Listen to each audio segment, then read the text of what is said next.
Dwyane Wade, welcome in. Thank you. My very first question, because I was encountering this as I was researching for the interview. Uh-oh. How often do people misspell your name? Oh my goodness. So this simple name of Dwyane, since I've been in kindergarten, first grade, I always had to stand up in the class. They'd be like, all these kids be like, anybody name was misspelled or mispronounced? And I always had to stand up and say, my name was misspelled. So my whole life, even though now I'm known, right, a little bit, people still misspell my name. Yeah, because I mean, you wouldn't even remember this, but when I was maybe, like 19, I went to an all-star weekend, and you were there. It was a really big all-star weekend. It was my first time I ever did media. Oh, that's about to make me feel old. And the I was 19. Young. But like the person holding the stick with your sign, I remember you like joking to everyone, like they can't even spell my name right. Yeah. And like they still aren't now. So okay, spell your name. Okay, so my name is spelled D-W-Y-A-N-E. But people do D-Y-W. People do so many ways, but the common one is D-W-A-Y. So yes. Flip it. It's the Y before the A with my name. And I asked my grandma before. I said, Grandma, because I'm a junior, so I'm named after my dad. I asked my grandma before. I said, why's my name spelled this way? And she said, that's how Dwyane is spelled, and just left it at that. So that's what it is. That's how grandmas are, though. Yeah. I mean, what they say, it's law. Whatever anyone else says is just incorrect. Yeah. So I think my name is probably pronounced Dwyane. I guess phonetically it is. Yeah. So yeah. That could be your alter ego, Dwyane. I like it. Okay, so they certainly know how to spell your name in Miami. Yes, they okay? do. Yes, they do. They don't mess it up. Yeah. How does it feel to be back? Well, it feels great. You know, I was raised there as a young adult, you know, in that city. You know, we went through so much together from the standpoint of obviously winning championships and losing seasons, and they watched me grow, they watched my kids grow, they watched me go through divorces, lawsuits, all kind of things. So, you know, it definitely felt great to come back and be in everyone like this, like open arms, and you never know how things are going to be, especially as an athlete, when we decide to make a decision for ourselves or our family. Sometimes it gets taken the wrong way in the public eye or in the media. So I was very appreciative and thankful that our fans just accepted me with open arms back, and it was great. That moment I got off the plane, and even to this moment I say today, it's been great. Yeah, I mean, they say there you were like, you have more pull than the mayor.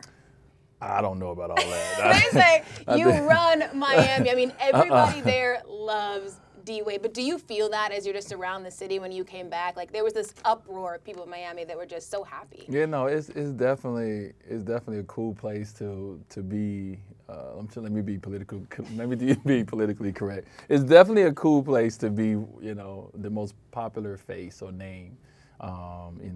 In the city. So I definitely don't have that much pull as everyone says, but people definitely see me, and it's kind of like, I think people look at me like either it's their first time seeing me or their last time. It's this look that people give me whenever they see me. I don't know. I can't explain it, but it's like this look like, I think this is his first time or maybe his last time. Like that's the look.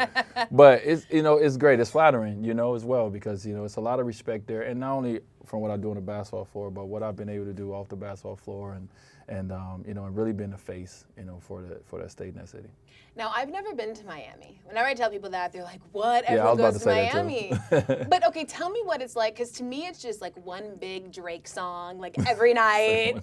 So what is it like there? Yeah, well, everybody thinks, right, that it's, live on South Sunday. Beach. Yeah, live on Sunday, Tootsies, that whole thing, and that is definitely a part of Miami, but some of us that live there, we have to, have families and, our kids at school. It's a different part of it. But, I think the great thing about, Miami, and for me, like raising kids there, is great because it's very diverse. Miami is like, it's like going to a foreign country without a passport. It's that diverse, there. And it's very special. But you definitely feel like when I'm in my backyard, I feel like I'm out the country. I don't feel like I'm home. I feel like I'm somewhere, or like I want to get a strawberry daiquiri and just chill. That's how I feel when I'm in the backyard. Do you consider Miami the South? Like if someone says I'm from the South, would you count Miami? Because I definitely don't. Well, I definitely wouldn't before, but now I'm there. Yeah, now I do consider the South. But y'all aren't Southern. You guys cannot claim the South, okay? Nobody down there is like Southern. maybe got to meet them. It's some Southern people down there. You just gotta get to where you get around and meet them. If you go to South Beach, you ain't gonna meet them. Right, and I guess I'm only thinking it's just South Beach. Right. It only consists of South Beach. Yeah, a lot of people, and one of my teammates, Udonis Haslam, he's from Miami, and he always say this, like he never even went to South Beach until he got drafted. Like that didn't even exist to them. Mm-hmm. You know what I mean? But everybody, when they talk about Miami, from the outside perspective, it's live, it's the palm trees, yes. it's something, but it's like another part. It's a songs. real part of Miami, like real part where people are struggling, and like you know what I mean. Like you got the communities that like Overtown. I don't know if you ever heard, but Overtown is an important part of the Miami story that no one really talks about. But it's tell me about that, because I've not heard of it. So Overtown that's pretty much where our arena is down there, right? We're downtown Miami, but we're pretty much in Overtown. And Overtown is where they're possibly, going to build the soccer stadium. And so right now it used to be like the place, right? Anytime any performer come in town, anytime you want to have a little nightlife, like Overtown was that place. It was that South Beach. It was that Wynwood. But it's kind of been that community that's been an afterthought now. It's a predominantly black community. And it's like kind of an afterthought, but now you see people building around it, and no one really builds in it. Yeah. But that's like the heart of Miami. Is Overtown. I did not know that. Yeah. And there's so many more stories with that, but I just want to give you a little surrounding of it. It's weird though how we, like as people, we just kind of tend to glamorize everything else, but we don't focus on the places that probably need to be glamorized. Yeah. And I didn't even know that was the case in Miami. So that's very interesting. Boom. Yeah. Okay, so now that you're back in Miami, getting there was certainly an event. Because the day, like the whole trade deadline day when the Cavs just blew up, Twitter erupted. Yes. I want to know what that day was like for you. Are you just on your phone like, okay, where am I going to go next? Who's going to be on this team? What was it like for you? Walk me through it. Well, that was definitely a crazy day, especially in sports. But for me, I've always had this mentality, and maybe because I've had the ability to have it, but I've never concerned myself or worried about trades, right, or trade talk. And I always talk to my teammates over the years that you can see that it's flustered and can't play and can't focus because of the deadline is coming, or their name is in the trade deadlines. I always told them, like, listen, that's a part of this business and this sport that you cannot control. You can't control if a team is going to trade you. So don't focus on it. Just do what you have to do. Take care of your business here, and if it happens, then it happens. And it's unfortunate because you got to move your family. You got to get up and pick up and move you got to move your house. You got to do all these things that people don't think about that you have to do. But outside of that, I've never had to worry about it because I've never really been seriously in trade talks. Yeah. So it wasn't a concern of mine. So coming to the trade deadline, I knew that there's been a lot of talk about what the Cavs was going to do, but I didn't sit there and think like, oh, well, they're going to move me. And everyone else. Yeah, well, and everyone else. I mean, they threw out some names like, because, we wasn't playing well at that time. But at that time, I was actually dealing with personal things in my life that I really wasn't. Basketball was not a focus of mine. My agent, Henry Thomas, which is his birthday today. Happy birthday. Yeah, happy birthday, yes. Hank. He passed away. So I was dealing with that, and I was in a kind of a depressed stage, from that standpoint. So basketball was least of my concerns. But so I'm driving into the arena to get some treatment because we had a road game and we was headed to Atlanta. But we all know as players, we know it's trade deadline. We know what it is. Hey, meet at the plane at 3:30 because the trade deadline ends at 3. You know how it goes. Right. So the unspoken. Right, the unspoken. Yeah. Oh, we got an off day tomorrow. No, it's trade deadline. Everybody got to, try to get their gotta things figure right. it out. Right. But I wasn't worried about it. So I had my day. Me and Brian always, when we had off day, we had a certain thing we did. We meet at the arena. You get treatment. You get your haircut. We go eat. Then we go to the plane. So that's what I was in to do. And on my way in, I'm on the phone. I'm talking on the phone. And I get my text message come through. So, I got my headphones on. So I look down at it, and it's my agent. And the person I was talking on the phone with was like, yo, gotta go.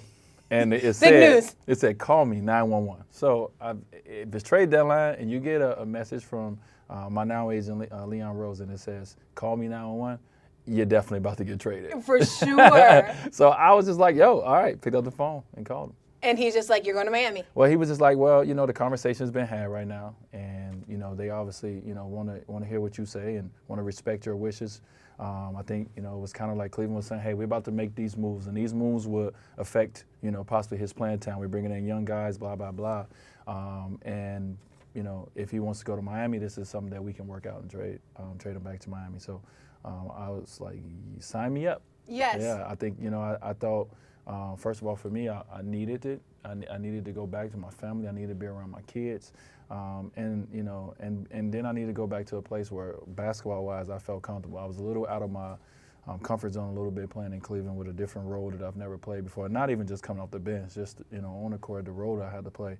But I was trying to figure it out and trying to do the best by it. But ultimately, I was excited overall that I was able to get back to Miami and get back to kind of my environment and my comfort zone. Yeah, well, it's cool to hear you kind of give the play-by-play of how you found out, because kind of the overarching story on Twitter was, LeBron was looking out for his boy. Like, he made sure that he would end up in Miami. So you really didn't know until you got the phone call from your agent. No, I didn't know. Now, I don't know what goes on behind the scenes. I have nothing to do with But me personally, that's the story I told is 100% the truth. Yeah. I had no idea until I got that call me 911. And when I got that text, honestly, when I got that text inside, I kind of knew it was Miami. I just felt it. But I didn't know until my agent told me. Then I was just like, my agent who had just passed, that was like his last deal that he'd done. He wanted to see me back in Miami, obviously, and it was kind of like his last, ditch effort for me. From that standpoint, so it was kind of cool. So it had even deeper meaning for you, more than just like going home. Yeah, it was way deeper for me. And obviously it's basketball, it's a sport that I love and play, but going back at that time, it meant way more for me than just going back to put on that jersey and play basketball. It was very emotional. Because of everything that I was dealing with, the organization, because my agent was a part of, Tim Hardaway, Chris Bosh, like important players in the organization. So it was a very emotional time for all of us, and so it was great to be able to end it that week that way. Something interesting that you said when we were talking about the trade deadline is that you luckily have not had to worry about it too much, wondering if you're going to leave a team. But on the flip side, there are guys that, like you said, are so skittish on that day, wondering what that is going to be like. So for you, someone who has the luxury of knowing there's a good chance I'm going to stay where I'm at, how do you kind of help the guys that are really scared? Yeah, I mean, first of all, it's tough because, if you ain't never went through it, then you don't know what I'm dealing with, right? Yeah. And then it's hard to be like, I'm not listening to you. You staying here. Right. You good, right? Exactly. So, it's easy to give me advice. Definitely. So that's definitely tough. But I think as, someone who has been around this game a long time, I always say the same thing for a guy. If it does happen, if you get traded, if you leave, just handle yourself a certain way. You know what I mean? Like, and I know all the times breakups is not always, they're not always great. Yeah. But you just never know what happens in this league. I've seen multiple guys, even been in Miami, that have come back to the team, have come back to that city. You don't want to leave that city if you get traded or if you have to leave through free agency, in a negative way. So that's the one thing I always tell guys, listen, no matter what happens, make sure you walk out this door with your head up. Make sure you thank everybody in the organization for the time you was there, et cetera, et cetera. So it's the way you carry yourself and handle yourself. And from the standpoint of worrying about it, like I said, you can't control it. When they on them phones, they making those calls. If they call you and say, or if you find out on Twitter that you've been traded, which that's insane to me. How some people find Woj tells some people that they aren't going to be on the team. Yeah, that's a whole nother story that that obviously us athletes that we have a problem with. Yeah. And the biggest, one of the biggest things that in all of our lives that is a problem for all of us is this word called communication. It's effective communication. And I think a problem in professional sports is definitely, it's hard for people to communicate. Just something simple as, even if you got to trade me, just something simple as, hey Taylor, could you come in for a minute? Look, I'm about to give you a breakdown. Yeah, you are. I'm not coming to, yeah. And you sit down and you explain, first of all, you sit there and you thank them. I just want to thank you for everything you've done for our organization. And this is very hard for me, but X, Y, and Z. We're making a trade. We're thinking about sending you here and there. You kind of let a player know as you're going through it. And I know sometimes organizations don't want to do it because it may not go through. But, sometimes you got players that have been in the organization for a long time, or players you drafted, or players you believe in, or you call family and this and that. Like, it means something if you're able to sit them down, look them face to face, and explain to them why this is happening. And it's like, it's no hard feelings. Maybe they're a little angry, but it's at the end of the day, they respect you more for it. But when a guy got to look at his phone, or a guy get a call or a text from his homeboy, like, yo, you've been traded to such and such. You're like, what? Especially when you probably just saw the person that could have told you. Yeah. I mean, and they just kind of didn't say anything at all. Often. Yeah. So that's definitely one thing. Like, if I was ever in a position of a president or ownership situation, that going through this, that's definitely one thing I have on my checklist of one thing I would try to do differently is understand it's a business. Yes, you will get traded. Guys will leave for free agency. All these things, this will happen in sports, people. It's going to happen. But it's the way you handle it. I think, because of this brotherhood, this family, oriented, kind of situation we all say we in, and, we're all family and we all this and that. But when it comes down to it, and it comes down to trades or free agency, it gets ugly. For sure. And it doesn't need to. It doesn't need to get this ugly. Just, something as simple as communicating. It's hard to, but, I think we should do a better job of it. So when it comes to the times that you've had to leave, tell me about the best breakup that you've had. The best breakup. They're all difficult. Okay, they're basketball all breakup? Yes, basketball breakup. What was the best basketball breakup that you've had? Well, I'm gonna ask you the worst. So no, I don't think I don't think I've had a bad breakup. I think the emotional one was Miami. Right, it was emotional because of my 13 years there, the championships, and everything. And people paint this picture about me and Riley, this and that. And what did I feel a certain way? Of course, I left. So yes, I felt a certain way about things. But I left, with my head up high. I left thanking the organization. I left saying, to Riley from afar that I love him. I thank him for giving me this platform, this opportunity, all this. So I thought I did it. I walked out the door as classy as I walked in the door. It's just a lot of emotions and things around it. And in Chicago, when that breakup wasn't bad, I got an opportunity because they was kind of in a rebuild situation to, ask them for a buyout, and we got to the bottom of a buyout, and I took a lot less money, but it was more so anything. For me, it was, hey, these guys they're, you guys are going to try to build Zach LaVine and all these young guys, and I don't want to be in the way. I understand what y'all trying to do. I will, so I was playing out the season and just saying, let's pay me my money. I would get out the way. Right. I would take less money and try to go somewhere else that I feel like I can compete for a championship and try to fulfill that part of me. So, like, I've had good breakups because I think that I've communicated very well with, the GMs or the presidents, et cetera. Okay. And I remember reading, like you mentioned, Pat Riley, that you guys were actually kind of able to, I don't know if reconcile is the right word, but we'll say communicate at the funeral, actually. You guys kind of just were able to get that relationship a bit better when you saw each other? Well, that was our first time seeing each other since probably the playoffs in 2016. How weird was that? It was a little weird, I guess. I haven't seen him in a while, and you gotta understand, like, this is Pat Riley. This is someone that has been there my whole career, that's helped me, become the player that I am. So I respect him so much.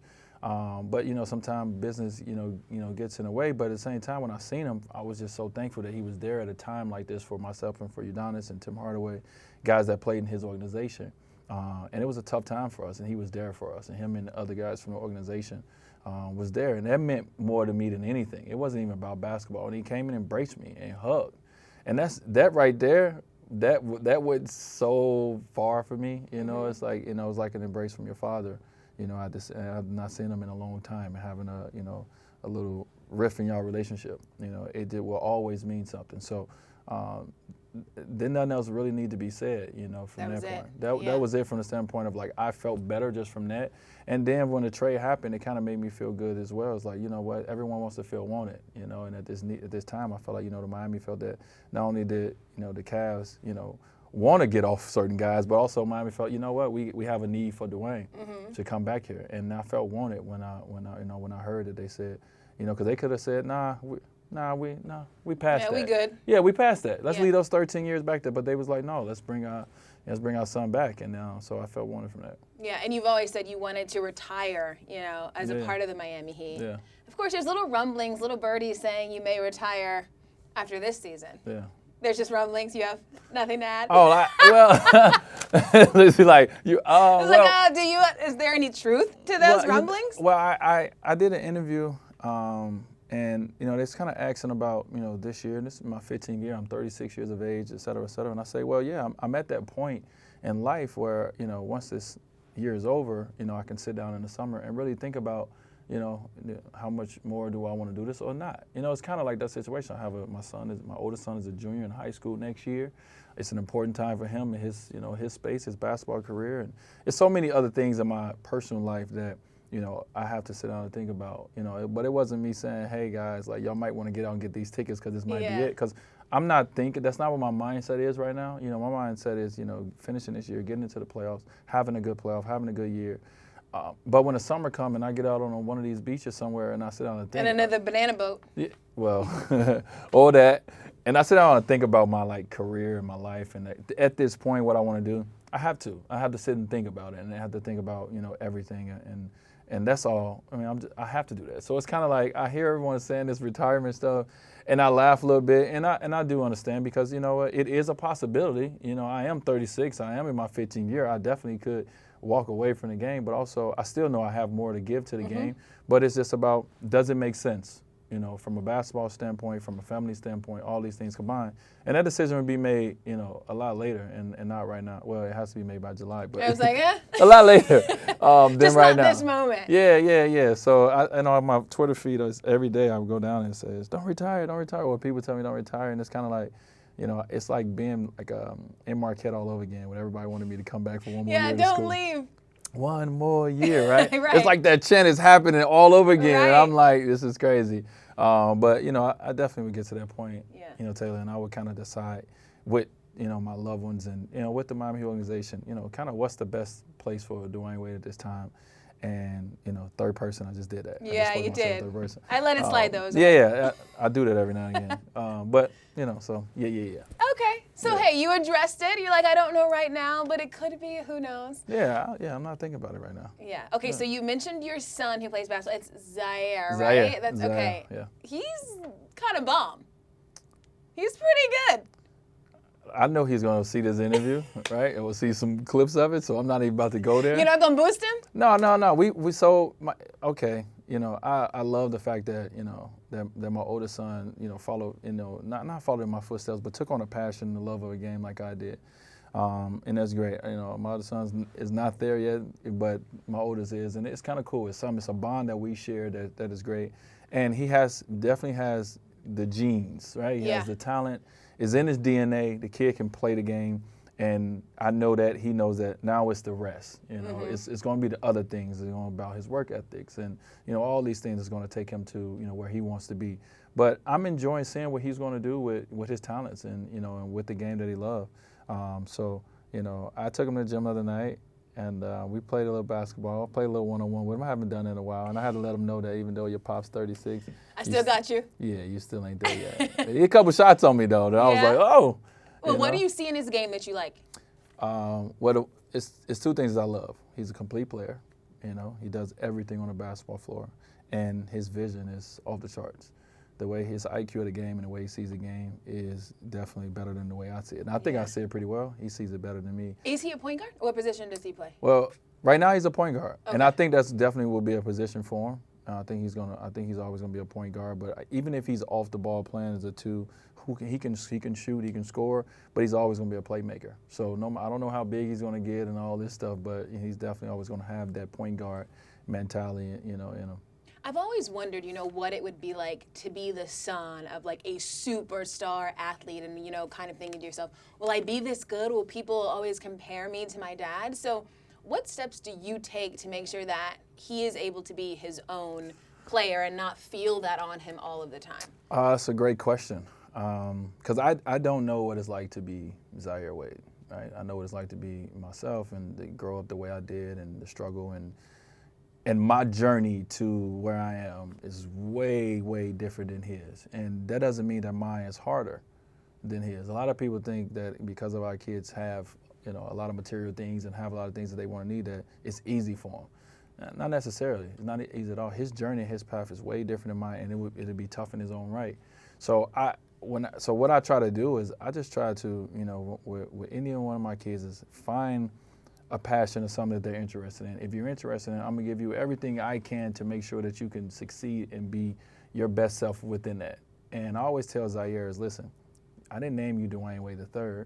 I named you Zaire Wade. You don't have to be Dwyane Wade. You're not that. You're Zaire. Be Zaire. Make your own legacy and your own name from that standpoint. And you know, and so if I wanted you to be me, I would. And not saying anybody who named their kids after him, but I didn't do that because I wanted him to have that identity, have their own identity of himself, and not be. And he always asks me, "Why do you name me Dwyane Wade III? I think that would have been so cool." I'm like, no, bro. Like I like Zaire, and that's you, and you will make Zaire. Then you can make a Zaire Jr. later. You can do all that, but a lot later.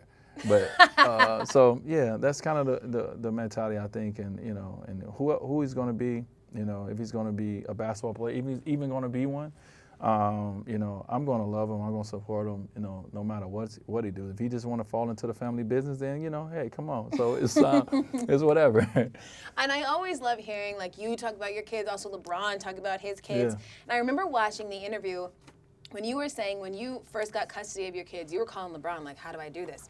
What do I do next? Tell me about, you know, living with my kids. What is this like? Yeah. What is the funniest thing LeBron has taught you or told you about being a dad?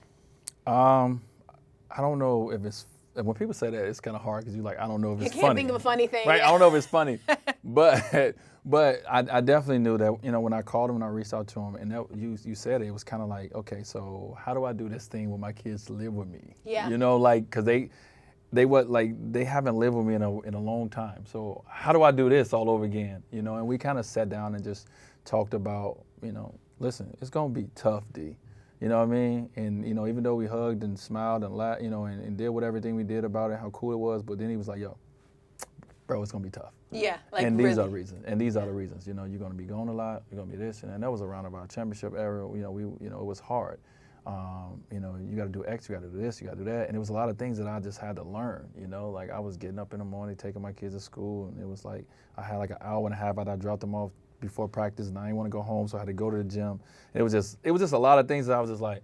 And then I had to get up at like 4:30 to wake them up because I knew they weren't gonna wake up the first time. Then I had to go back in at 5 and get them up again and make sure he's in the shower. It was like I am a real parent. Like this is crazy, right? But you know, it was just, you know, he was just, you know, letting me know like, listen, it's gonna be tough, but it's gonna be gratifying. And you get to wake up, and when you're home, you get to see him every day. And you know, that's the thing that's special because I wasn't able to see him every day, and that, you know, that's one thing that definitely hurt me at that time in my life. Mm-hmm. Yeah. I love that. And that's the thing. It seems like, and not even seems like, you guys definitely are, you and LeBron, friends way beyond basketball. Yeah. Like basketball is probably the least part of it. It's about so much more. So how has that friendship manifested? I don't know. It just happened. You know, it wasn't nothing that we didn't grow up seeing each other at camps and in tournaments. Yeah. I wasn't on the circuit, you know, like that. So I literally met him in Chicago for the pre-draft. Okay, 2003. 2003. We literally both was in a room waiting on the doctors to come in to check, you know, us out. And we had about 30 minutes to sit there and just talk. And we just was rapping, just regular guys just talking. And then from that moment, it was like I see him again that week. And then it's like you start looking for each other when you're in the big meetings. Where you're like, at? hey, yo, bro, over here. I got save your seat. You know, and it was like, you know, Mello over there. And it was kind of like the group. And then it kind of just, it built that way, man. And then from there, you find out you got similarities from, you know, how you grew up, you know, and, you know, how you was raised and, you know, all these kind of things. And, you know, your relationship and your friendship kind of builds from there. But then you got this, but then it's LeBron. He's the biggest player in the world at this time. So it's so much attention on him. And that makes having friends, you know, from people, they think it's not a good thing. Oh, you can't be friends. Mm-hmm. And it's like, well, it's a lot of guys in the NBA that's friends. Yeah. You know what I mean? These guys grew up together. It's a lot of guys before us that was friends, and people made it a big deal. Like, but we always, you know, like I always say, like you compete against your brother, your sisters, your cousins. You compete against them as harder than you do anyone else. And that's kind of how it always was for us when we played each other. It was always that, you know, we trying to go at each other next and we trying to win. Like, you know, so. Even though we had that friendship and that bond, like anytime we played with each other, it was always, for me, like, it was one of some of the best games. Not saying the way I perform, but just some of the best games to wake up and say, oh, we got this game tonight against my brother. I'm ready to go, So. And y'all were going at it last time y'all played. You got some block shots. You were sticking it to LeBron. Yeah, weak side. I can't jump as high as him, so I come. Be like, I can get him in some spots. Yeah, he jumped way higher than me, so I got weak side, you know what I mean? So I had fun. The energy in the building was crazy. Right. Obviously, they was coming off playing very well, and, he hasn't played Miami in a couple of years, and, the whole me playing with the Cavs and coming back. So it was a good time, and I'm glad, first of all, that we played the way we did as a team. Right. Defensively, man, we played amazing. That was probably our best defensive game of the year. But yeah, a couple of highlights. But You're like happy I was about behind it. them. Like, yeah. No, I was behind them though. So I just want y'all to know that. You know what I mean? Because if I was in front of them, it probably was a little different. But nah, I'm a good weak side defender. Right. So okay, after that game, like, what's the group chat like? What y'all talking about? Not the basketball. game? Not basketball? No. You're not saying anything. Did y'all see that? Did you see what I did around? No. We sending memes and videos to each other. I'm learning recently, like a lot of people that have come on have been talking about how there's just these NBA group chats. Like, how many group chats are you in? I got about 5. Okay. Yeah, it's different What's guys. your favorite group chat, and who's in your favorite group chat? Well, my favorite is probably me, Chris, Brian, and Melo, because we've been knowing each other so long. What's the title of the group chat? Brotherhood. Very nice. Yeah, it's Brotherhood. So that's the one. But like my guy who came on this show before, Jimmy. Yes. We're in a group chat together, and it's funny because we're silly, as well. Like even though we're adults, we're still like kids on the inside. So you should see all the stuff we send to each other, man. It's like group chats is some of the best things ever right now. Jimmy is probably the funniest person because the, nothing that he says is serious. Nothing. He's one of the dopest individuals that you would ever meet. Definitely, and I got a chance in Chicago to kind of really get to know him and get close with him, and that's my brother, man. So our group chat is definitely something that I laugh at all the time because he's just silly, and we both silly, and we talk about each other all the time. But it's a lot of them. Jimmy says you're not very good at spades. Jimmy is a liar. So we got to figure this out. No, we don't. Are you bad at spades? Are you good at spades? I know you have a spades tournament. I mean. No, Jimmy's yes a liar. Or no? Okay, he says you and DeAndre Jordan are terrible, according to him. Yeah, according to him, because we're his friends, and so we're terrible. But so the whole story, and I would tell the truth. We was in Paris and we was playing. It was me and my wife versus Melo and Jimmy. This is a story that came out, and we're playing, and the game is pretty close. And then Jimmy's phone rings, and everything changes, right? And that was the whole trade. I got traded call. So after that, I kind of felt a little bad, and I kind of let off a little bit on the game. They ended up winning. That's kind of how the story ends. Oh, so once Jimmy got traded, you said, I'm going to let you win. I felt a little bad, you know what I mean? So I kind of took my foot off a little bit, kind of asked So for if he didn't drink. get traded, you would have won. That's basically. And anytime, Jimmy, anytime you want to get back on the table, come on. So there's no truth to you being bad? I've been doing this for a long time. I am a great space Do you player. play like ace, ace, deuce, deuce? Well, at home or in my tournament? Which one? Because when you just would get your cards and play your friends. Joker, ace. Okay. No deuce. No deuce. Joker, ace. That's how we grew up playing. I just recently started playing Joker, deuce, deuce, and I'm kind of into Joker, it. deuce, deuce. I'm sorry, Joker, deuce, ace. Okay, that's too confusing. It'd be Joker, big Joker, little Joker, ace. And then the 2 of diamonds and the 2 of spades. No, see, I can't do that. I thought the same thing, but it kind of adds another element. When I see a 2, to me, it's 2 this is the low. trash. Right? Like when you count 1, 2, that's early. That's low, okay? Now, so the Joker for me is I got the Joker. Aces, these are things that's high. 2, 3s, 4s, that's low. Yeah. Right? You should try it once. It's kind of fun, because I was the same way. I'm like, this is stupid. The 2 is something you don't want. But then you get the 2 and you're kind of excited. Because you're like, but do you got to write on the 2? Like, this is... No. It's the 2 of diamond. This is the big one. That's what we would do with the Joker. The big Joker says big on it. Right. So that you know, because there's 2. So in my spades tournament that we do All-Star Weekend, that Jimmy has been a part of, and other guys, we do ace high. Okay. We do ace high, and everyone hates the rules. But I like to tell them, hey, we got sponsors and they like it this way. And they want it like this. Wait, who won this past year's spades tournament? Chris Broussard and his partner. I don't remember his partner name, but yeah, they won. They beat me. So me and my wife are partners, which a lot of people don't do that, but we're actually good spades. Well, because she can probably read you like fantastic. I don't know. No, because if she read me, we would have been champions. We winning, yeah. Would have been winning. But everybody think like we got these secret like eyes and stuff, but it's not that. But we communicate very well with each other. We don't, we're two chill people. So we played Chris and his partner, which I'm sorry I forget his name. We played them in the Final Four, in a sense, and they beat us because of a bonehead play on our part that allowed them to win the game. So it was like by a book. Like Yeah, it was close. It was very close, and we could have set them, and we end up not setting them. And how our game is played, if you get too many books over, if you get 5 books over, you get a negative 50. Like the sandbag. The sandbag. Yeah. So it's very tough because, all right, if we set them, then now if we didn't bid that, now we got 2 sandbags over that we shouldn't have. Blah. So it's a very technical game. The guy that was Chris' partner was very good at understanding the game. Okay. And he made sure that they didn't get to the sandbags, and we end up, So he went on some technicalities. He went on some technicalities. So I'm just letting everybody know, like, we coming for it again. Yeah. That is extremely interesting, though, that you and Gabrielle are partners, because some people are like, well, I don't want to play with him, then I'll be fighting, and then we're mad the whole night. Definitely. But one thing that Jimmy said, we were talking about you and the beautiful Miss Union, and he was like, the way that they act on Instagram and stuff is really how they act. Like, they are best friends. Yeah. That's my dog. Which is amazing. So I just want to kind of understand how you guys are able to have that foundation in your relationship, because I feel like a lot of relationships, they aren't always friends. It really is more so about the romance, and I think the relationships that are really nice are the ones that are built on that friendship level. Definitely. I think, I don't know, this is just what I think. Now, I'm not saying I'm writing a book. Like I'm not an expert. I've been divorced before, so don't listen to me. But I definitely feel that, in relationships, it's better to be friends first, right? Because, like you said, romance, lust, all these things, looks, it all fades. At some point, like, I'm gonna gain a little more weight. My cheeks are gonna be big. My stomach gonna be a little bigger. Like, all these things that you can be attracted to someone. Eventually, those things fade. But what is the foundation? What do you have to fall back on?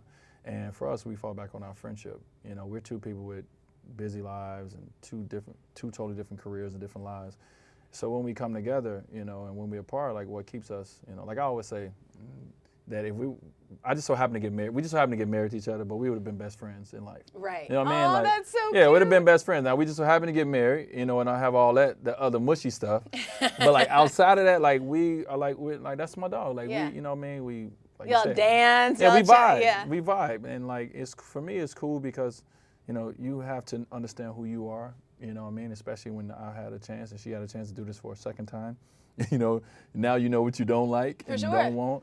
And now you can come back and, and do it over. And I thought we both did a good job of finding someone that's like, when it all fades, like, that's my homie. Yeah. You know what I'm saying? And that's kind of how we are. Like, we just normal people who like to have a good time and, and we show the world a good time and, that's us. Well, you got to tell her I said thank you for making Being Mary Jane, because I am obsessed with that show, and I'm sad because now it's going to be a movie, right? There's not going to be another season. I'm cool with it.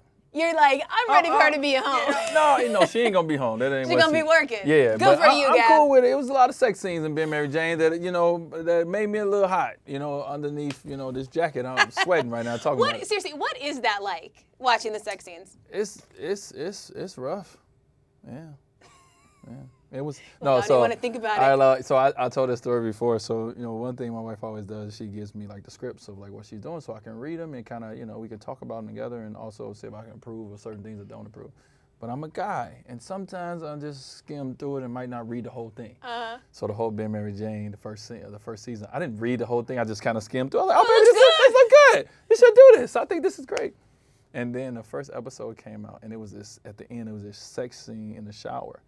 And you should have seen my face. What you're talking about. Oh my God. I was like, and after that I was like, okay, all right. I will read all these. Okay, all right. Let me know what's coming next, because, so it's definitely, I'm a secure man. Like, I'm cool. I don't worry about that kind of stuff. And not saying because I shouldn't. I'm the kind of person that just feels like control what you can control. Yeah. And I don't worry about that. But like, it definitely, is when you see your woman grab another man the way she grabs you, and look at him the way she look at you, you're like, okay, is this acting or Is this acting? what is going on here? Because you looked at me like that the other day. I don't, you know. But that's the thing. It's like, you're her best material. I guess so. You're like, okay, that's good. See, I got you, Gab. That's good. She's thinking like, if this was Dwyane, you know? I don't like that. I don't like that at all. That's how you know it's real. She's like, if this was the man that I loved, this is, like, you got to think about it like that. No, but I'm cool. Like, Being Mary Jane was great. It was great. so BET did a great good. job with it. I'm glad it's coming to an end because it felt like the wrap-up movie is going to be great. And now she's moving on to the next project, which I hope goes for her. Her and Jessica Alba are doing a pilot. Yeah, I saw her posting about that. She right now. honestly, she has had such good longevity. Yes, yes. I mean, yes, she's had an amazing career. She is like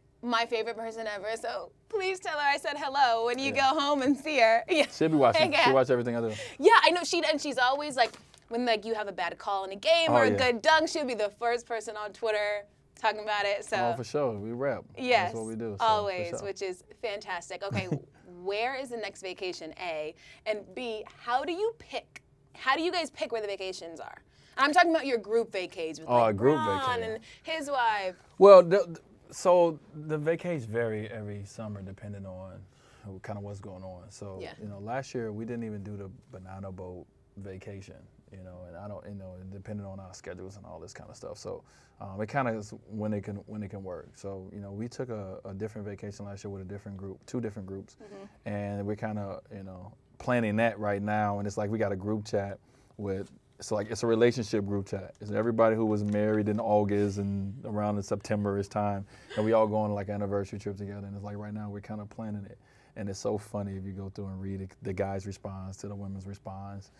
But it's gonna be dope, and I can't tell people where we're going because there's some stalkers in the world. Yeah, you're right. But we will be, on social media, kind of, letting people, kind of be inspired by what we see through our eyes, and kind of, be there with us in a sense. And that's kind of how we do it. So, but that's just one vacation. We got a couple to get to. You got some coming. Okay. Yeah, we got a couple to get to. Lots of wine on the vacation, because apparently there's like some NBA wine club, like that everyone just drinks wine. Well, it's Tell like me the new about thing. that. It's like the fad. It's like different fads that go around, and this is kind of. Is it a fad? I've been drinking wine a long time. Well, yeah, like in NBA, it's like now talked about because it's like athletes. No one want to talk about like drinking like that. They drink something other than water. Right. Yeah. You know what I'm saying? Right. Other than Gatorade. Yeah. Gatorade. Gatorade. You know what I mean? So, but now it's like, it's cool. It's kind of I'm into wine. I have my own wine, and there's a lot of guys that have it. And it's kind of like a certain class. When you're drinking wine, when you hear we have some wine here, it's a classiness about it, right? Yeah. And so it's cool to kind of be a part of that. Is there any player whose like drink of choice surprises you? Drink of choice? No. I mean, when we was.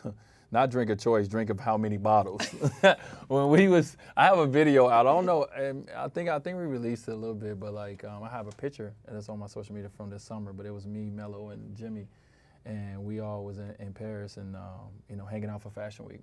And it was this one restaurant Jimmy wanted to take us to. So we all went to dinner with our group, all our groups together, and it was like this small cellar. This small little basement you go down in. You gotta like duck the whole time, and it's just nothing but wine down. It's like wine heaven. And we go down there and we just grabbing all kind of bottles of wine, and Mello grabs like 10 bottles. I'm like, and then Jimmy grabs like 7 or 8, and I grab like 5, and I'm like, bro, this is way too much. He was like, watch, we drink all this. Right, and I'm assuming tell you y'all at did. the end of the night. I don't remember the end of the night, but when I tell you at the end of the night, them bottles was gone, we had an amazing time, but it was some amazing wine. So it's more so like, how much can you drink, more so than, your drink of choice? I mean, Mello probably needed those 10 because he dealt with New York. I mean, he needed some drinks, okay? Mello can't grab it. Mello grabbed 10 bottles. I'm like, yo, and Jimmy paid for it because he had just got that trade kicker, so. So he could afford it. He could afford it.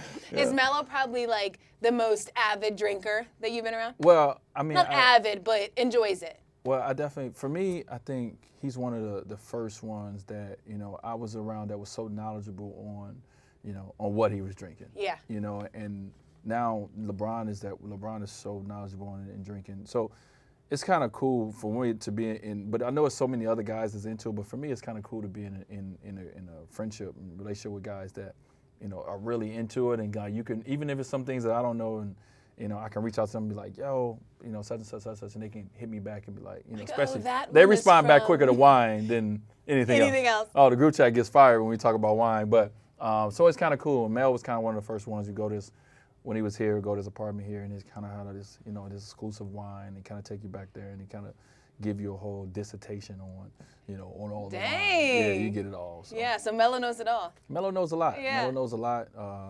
Bron knows a lot. I'm still building. I know what I like, and I'm trying to get outside of what I like now, and trying to get into, new things. All right, so before we get to Twitter questions, I actually have a question just because I'm curious. So coming off of the bench. Yes. What was that, I guess, adjustment like for you? Because I feel like for players, there's kind of a, mentally, to know you're coming off the bench is probably a little weird. Yeah, okay. We can go with that, too. Yeah. Go with that. It definitely was an adjustment. I haven't came off the bench since I was in 4th grade playing on the 6th grade team, right? That was the last time I came off the bench. So I definitely have, it hasn't been done I did in the Olympics, but that's totally different. But I haven't done it, from the standpoint on a high level in a long time. And I have so much more respect for guys that play roles that over my career. When I retire, I'm gonna say so many names in my retirement speech probably because I now have such a different bird's eye view of guys that play certain roles over my career to help me be successful in a way they had to kind of, in a sense, tuck their games, and just be special, have come off and just be a shooter, but knowing that they can do other things, or it's just a lot of things that I see from this side. That I didn't see when I was on the other side from the standpoint of always starting and, getting all the shots and all these things. Now it's a little different. Yeah. And I'm not saying I'm not enjoying it. It's definitely certain nights that I'll be like, whew, glad I ain't starting tonight. For sure. But you know what I mean? Got to get these bones ready.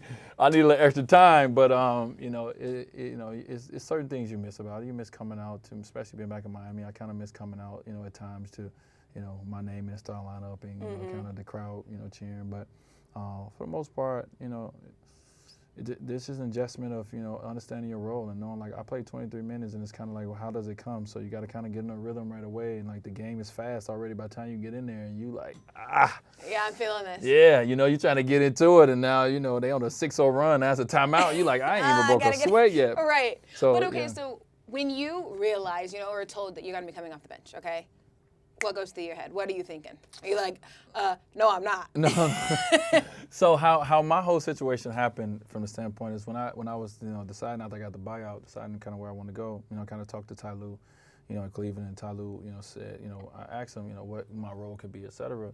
And he kind of said, I'm just going to be honest with you, and, I think, on this team it'd be best for you to come off the bench because of X, Y, and Z.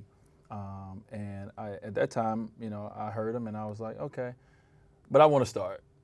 Yeah, you know what I mean? I'd rather. You know what I mean? I've been doing it my whole life, and this is what I know in a sense. And, and I give him a lot of credit for, for respecting that, and, understanding it was going to be a tough situation, with JR being there and everything. So once I got in the training camp and everything, I actually knew right away. The first day, I knew that the best role on that team for me would be coming off the bench. Okay. But, kind of my ego allowed me to keep starting for 3 games in the regular season. And then I decided, I think, I went to Ty Lue, was like, all right, yeah, you was right. I'm going to do the bench thing. And I felt that was the best for the team, and I thought it was the best for me to try to, be a basketball player. Because when I was out there in the star lineup with that group, I just didn't feel like a basketball player. It was, right. It's kind of like when I got the ball, it was like hot potato. You're like, I was like, I don't know what to do with it. Here you go, Ron. Yeah, I felt like I didn't know basketball no more. So it definitely was, kind of a different situation and role for me. But something I feel like I tried my best at, and in my short tenure there. And then when I came to Miami, coming in this late in the season, it was just something that, right away, I just was like, yes, let's not even have this conversation. Me and Coach, very fine with, hey, I'm going to come off the bench. I'll just sit.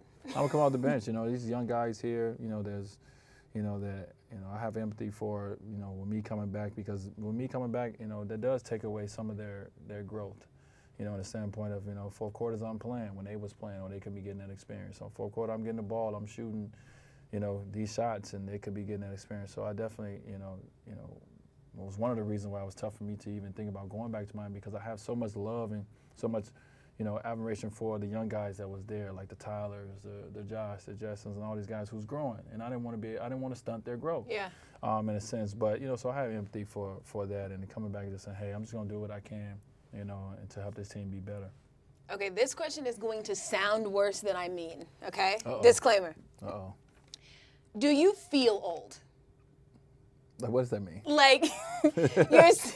What do you mean by that? Okay, because you're saying, how when you're on the bench, you come out, you kind of got to get ready, maybe got to take a little more steps to get, more steps than you used to have to take. Like, do you feel like I am not running with these guys anymore? Like, I am old. No, I don't feel like that. Okay. And now, it's definitely games where it may take you a little bit longer, a little bit more to get going. You know what I mean? Like, it's like I always say, it's like, if you live in a cold city, you got your car outside, you got to get out there and start it up. Sometimes that joint don't crank up right away. You got to keep hitting that gas. Yes. Sometimes my body feel like that. And then sometimes you hit it and they just go right away. And then, the game, obviously the pace of the game this is as fast as the game has ever been. So this is definitely not the time to be your oldest. Yeah. But I feel like once, I've got into, the shape that they whipped me in Miami and everything, I feel like I've been able to adjust to that. Et cetera. So some nights I don't feel it. Some nights I'm like even my teammates sometimes they be like, "You 36?" 36 years young. I'm 36, and and then some nights I'll be like, "I'm 36 tonight." I'll tell you that. All right, we'll get to Twitter questions now. Let's see here. You've got lots. Are you gonna vet these Twitter questions? Of course, I won't ask you the crazy ones, and I'm sure you will have crazy ones.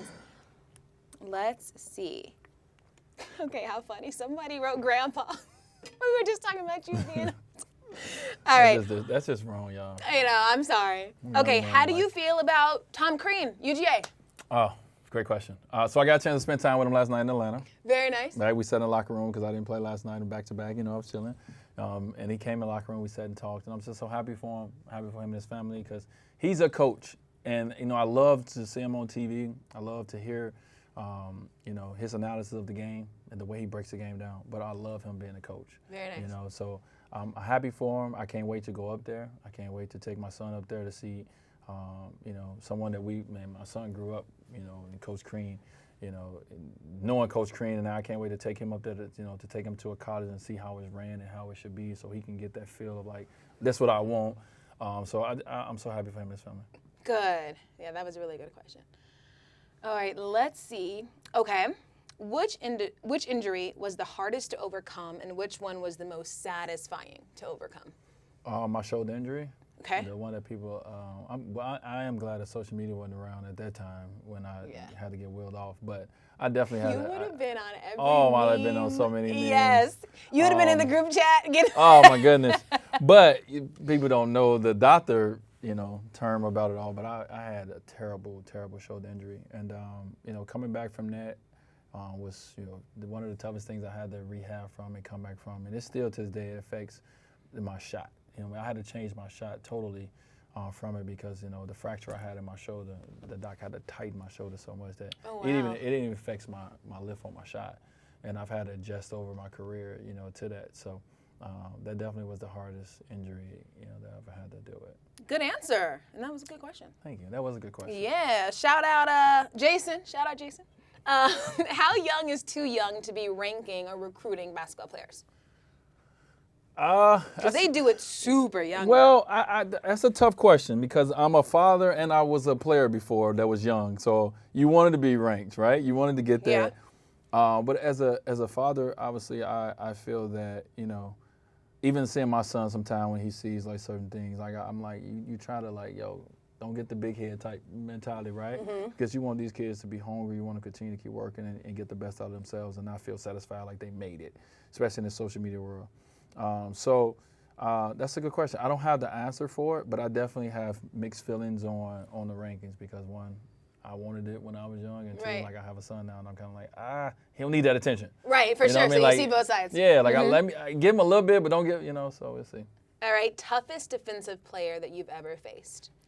Early in my career, Ron Artest. Really? Ron Artest was tough.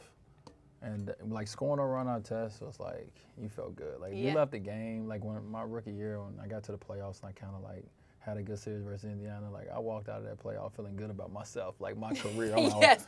I'm This going, is it. yeah. So I give a lot of credit to, you know, in my time, you know, I've faced a lot of good defenders, but Ron Artest was definitely the one when I came in that I was like, man, this guy is strong, he's fast, and he loves to play defense. You Right. know, like he wanted you to smell his breath, like he wanted to breathe on you so you could smell his breath. You know what I mean? Like he wanted that. So yeah. All right, last question. It's not a tutor questions question I have, but that one kind of inspired this one. Who is the most undervalued or underappreciated player in the NBA? Oh, great question. And it's probably for me would be C.J. McCullough. And I'm not just saying that because he's a leading guy. No, I was about to say, aren't you on the same shoe? Yeah, I'm not just saying that because of that. And you know, and I definitely think that you know you got two players on that team that's probably Dame is probably very underappreciated by the world of people who don't watch Portland play every night. But I feel like undervalued is C.J. McCollum. What he brings to that team, what he brings to the game. I mean, he is he's a nightmare to cover for guards and bigs. So I'm definitely gonna give him that nod. Okay, for sure. And he's friend of the podcast. He has been on the show, so shout out, CJ. Shout out. One quick thing before we close, because I found this note and I need to say it. So we were talking about how you, of course, were in the 2003 draft. That photo of you guys in the suits. Okay. Yes. Where is this going? The Where is this big, going? baggy Steve Harvey suits. No. Yes. I just want to know what you think when you look at that photo and you're like, what were me, like LeBron, Bosh, Melo, what were we thinking? Well, at that point, I guess it was cool. But geez, they're bad. They're bad. Yeah, well, now it's bad. But at the time, you couldn't tell us nothing. It was fresh. We was fly, bro. Yeah. You couldn't tell us nothing. But now you look back, I seen some memes that are pretty funny. Don't y'all go into court? Oh, man. But so for me at the time, out the suit, because that was what was in, right? The baggy, whatever that was in, the long jackets and all that. For me, I was like, okay, color. I was like, I need a color that later in life they can't come back and clown me on. So I was like, I'm going to go with blue because that's safe. And the thing is, that is not safe. Well, at the time, in my mind, that was safe. I should have went like with black. Black, yeah. I probably should have went black. But in my mind, I'm like, a navy blue is safe. Like, that's it. And that was like Marquette, like my favorite color. Like, boom, I got navy blue on right now. So it was kind of safe, but it didn't work out that way. Yeah, I'm like, that photo kills me. But when I saw 2003, I'm thinking like, okay, how old was I? I was like 5th grade, 6th grade, something so like that. Like 11. But I was looking. That year, Finding Nemo was near the top of the box office. And In the Club, 50 Cent was the top Billboard song. That song was, yeah. So just to put it into perspective for people when 2003 was. Yeah, it was baggy. Like, Yeah. if you wasn't baggy, if you weren't wearing like You wasn't with it. 5X t-shirts, you wasn't cool. You know what Right. I'm saying? Like, it just was a different era. Now you look back at that, and the clothes are going back that way right now. For sure. In fashion. Like, Everything everything is going back repeats. baggy right now. So it will be coming back. So. Okay, so with the podcast conclusion, before we started recording, you asked about the name of the podcast, which is Timeout with Taylor Rooks. And you were like, why'd you name it that? So now that you have gone through an episode, what should the podcast be named? It's a great name. Timeout. Timeout's perfect. I felt like I took time out from my life. Exactly. I came here, had a great sit-down conversation. Didn't feel like an intense interview. So it was a good time It's out. a Timeout. Perfect. Yeah, good See, name. it validates my name. Thank you. Good And name. on that note, thanks for joining. Thank you.